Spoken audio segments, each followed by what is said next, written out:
All right, well, good afternoon, everyone. We'll call the General Academic Institutions Technical and State College Formula Advisory Committee meeting to order, 1:03 p.m.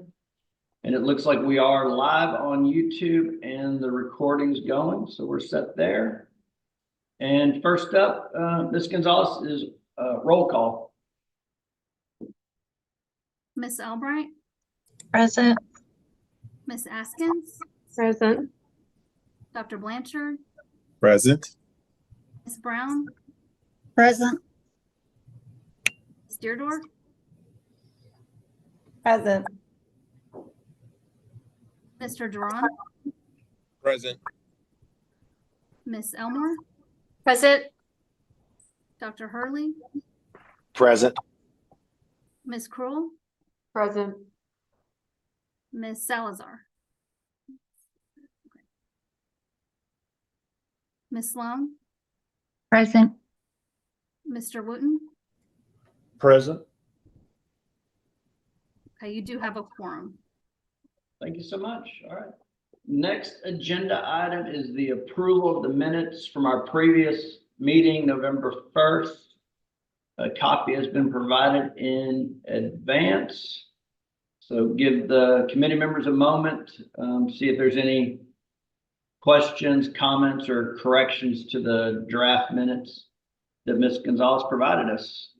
I saw nothing in my review. Hearing none, do we have a motion to approve? I'll make a motion. Okay. All right, so we have a motion from Susan Brown, and we'll call that a second from Dr. Elmore. All right.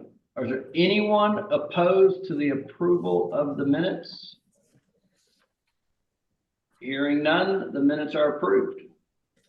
Next agenda item is the discussion, review, and potential approval of the recommendations for the 2026-27 biennium. I believe the draft recommendations have been made available. And I guess probably for ease, we'll go charge by charge and have a discussion there. So the first charge is the recommendations on the appropriate funding level. And as the group will recall, we did enrollment growth. The recommendation is enrollment growth plus inflation, and inflation is a rolling average of HEPI. Any questions, discussions, or concerns on the recommendation for charge one? All right. Hearing none. I guess we can move on to charge two, and this is the study and make recommendations for the instruction and administrative formula for the state colleges. On that charge, we just echoed the recommendation for charge one for the general academics, so enrollment growth plus the same inflation factor. So pause for a second, see if there's any questions or concerns on that one. Next, we've got charge three, which is the Texas State Technical College charge. So they've got the I guess I'd call it status quo on return value. So just carrying that forward unchanged. And then they want to move their dual credit from a special item, non-formula advisor item into a formula. So Chad, if I didn't mess that up, let me know. No, you didn't mess it up. So any questions, concerns, comments on the charge three for TSTC? Okay. Hearing none. So then we go to charge four. We had a working group that was led by Joseph Duran, and I'm actually going to take it easy on myself and let Joseph do the high level overview for the group. So. Okay. Thanks, Daniel. Can you hear me okay? Okay. So we did have a subcommittee where we did review all the various formula inputs, and there were two things that as a committee that we wanted to recommend making some changes to. I'd like to review the first one, and then I'd like to turn it over to Emily Deardorff to go over our second recommendation. But on the first, the calculation of the general revenue dedicated, which is basically the statutory tuition and the statutory fees that are collected by the academics.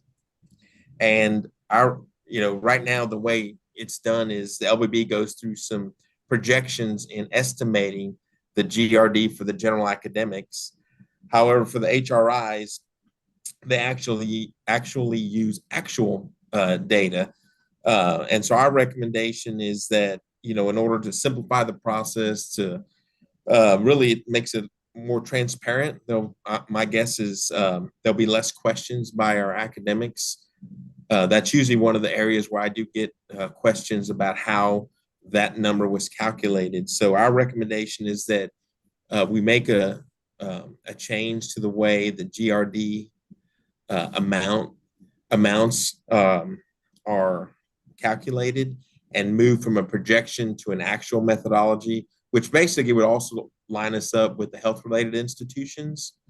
So, for example, looking at the next biennium, the 26-27 biennium, we would look back at the fiscal year 24 actual tuition and fee data as reported on the institution's LAR, their Schedule 1A, and we would take those amounts times 2, and that would be the amount that would be included in the overall formula total. And so that is what we'd like to put on the table for consideration. And so, does Ms. Deardorff want to cover the second half of the group? Sure. So the second part of the charge that we looked at the cost matrix for the INO formula. So as you all know, right now, the cost matrix weights are determined by comparing expenditure, the average statewide expenditures per program and level for all 26 disciplines and 5 program levels. And it's all compared to the average expenditure level for a lower level liberal arts course. So that way it always stays a 1. And we've had that since the formula was in place. But one of the issues is because lower level liberal arts is always a 1, any kind of growth in the cost to administer that course is it's hidden or masked because it always stays a 1, which results in other courses weights being compressed and being lower than they might otherwise would be. And so we're not getting credit for the increased expenditure levels that we're seeing in each of these programs, which is timely now given the rate of inflation we're seeing. So the idea here the recommendation is to, instead of compare all the average expenditure levels to lower level liberal arts, it would be compared to a base expenditure rate, which we recommend being the average of the last 5 years of the cost to administer a lower level liberal arts course. And so that would allow the lower level liberal arts weight to float and not always be 1, as well as letting the other weights also change accordingly. So this will provide a more transparent and more accurate reflection of the trends in expenditure levels across these courses.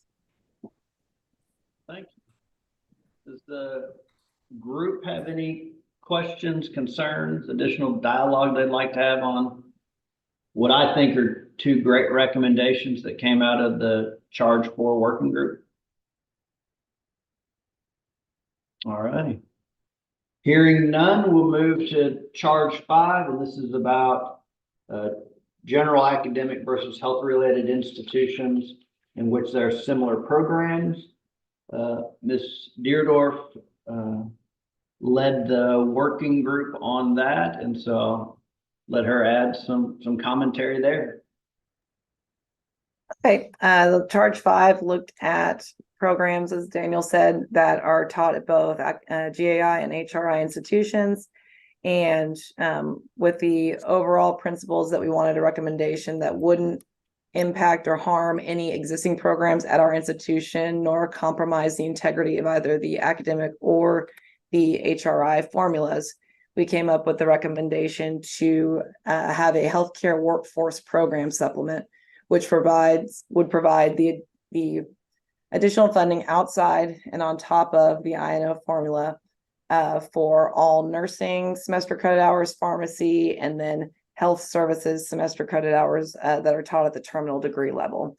And so basically the supplement would be the difference between what those programs are funded in the GAI formula versus what they would have received if those programs were taught at a health-related institution. And the calculation would change each session depending on the funding levels for both formulas and finding that delta between the two. All right, any questions, comments, concerns, or additional discussion on charge 5? I think as long as I have been around, this question has existed, and I think this is the first time that we've been able to put it on paper in a way that the health-related institutions don't have strong feelings, negatively or positive, or negatively towards the recommendation. So I think it's great work as well. All right. Well, hearing none, that kind of concludes the concept behind all 5 charges. One observation that I made or I have is it seems that there's kind of a different voice that reads through some of these charges. The TSDC charge reads, the recommendation reads a little differently than charge 1 or charge 5, and we probably would like to add some consistency there. And then on charge 4, it speaks to a subcommittee, and I think probably in the final version, maybe better if it relates more to the GAI FAC committee recommendation. Those are just some of my observations. I don't know if in people's review, if there's any kind of maybe non-substantive observations they made in there. Not seeing any shaking heads. Jennifer, would it be acceptable if we made a recommendation to approve these the charges as they are, subject to some formatting changes that don't impact the content? Would that be something we're allowed to do? Yes, that's something that they've done in the past, where you're voting on the recommendations and allowing minor edits to the report to occur. No, perfect. All right. So I'll stop talking and see if we can get a motion to do such a thing. Daniel, this is Joseph. I'll motion to approve. I'll second. James Hurley. All right. Any opposed to the recommendation? All right. Hearing none, it passes. So thanks everybody for, I think, what is a lot of good work that went into those 5 charges, and appreciate the coordinating board giving us good charges. So not too many, not too few. So, which kind of leads to the next agenda item is future meetings. So Jennifer, do we have a need to set a future meeting in your opinion? We have a date held for January 10th, but if you're concluding your work now, you don't have to hold that meeting. It's just held on the calendar, and I think we held it on everyone's calendar ahead of time and put as if needed. So Okay. So I'll make a pause to see if somebody has a burning desire to have a January meeting of this group. So, which I don't expect. And then I guess we do have some administrative, an administrative piece. Jennifer, you were going to send out a spreadsheet, or maybe you already did, related to if people would like to seek reimbursement for. well, so the coordinating board can't reimburse, but we do have to, as part of our reporting, Acknowledge. show any associated costs with the meetings.